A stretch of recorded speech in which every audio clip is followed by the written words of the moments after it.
gihimo ang pagpermakanay sa Memorandum of Agreement sa lokal nga kamahanan sa siyudad San Carlos, pinaagi ni City Mayor Domingo Palmayo Jr.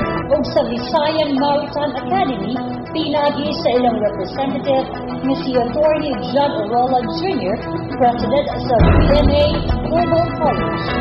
Kining MOA, kabahin sa paghimuong training program on household services, NC2, nitong Agosto 5, 2014 dito sa Buhatan sa Mayor. Matod pa ni Delia Camasora, ang Public Employment Services Office Manager sa San Carlos, nga bukabat sa 75 ka mga out-of-school youth din sa San Carlos, ang makapahimulo sa training program on household services o ang mga trainers ni ini gikan sa VMA Global College of Bacolod. Dugang pa ni Kamasura nga 75 ka mga out-of-school youth ipaagi og batches. First batch hangtod na sa third batch og 25 ka individual matag batch ug libre nga training kung walay bayad.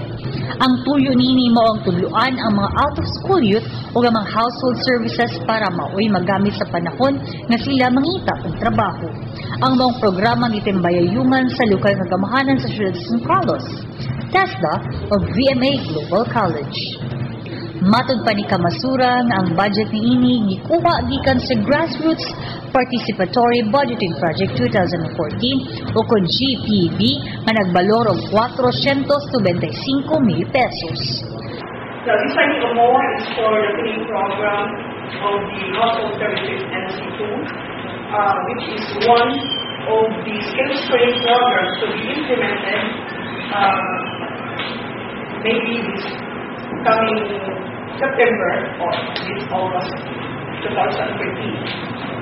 And this will be conducted at the community center for 21 days and the remaining 6 days for in Bacolod.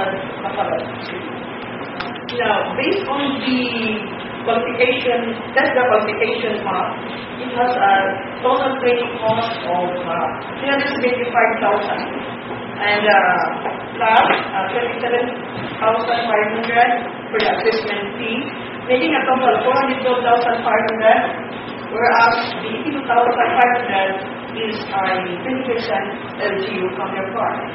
So this training program is basically designed for the constituents of San Carlos City, especially the out-of-school youth, the displaced workers, and qualified constituents of this city. So purposely, it is not only to acquire skills, but also to provide them to find gainful employment in the future.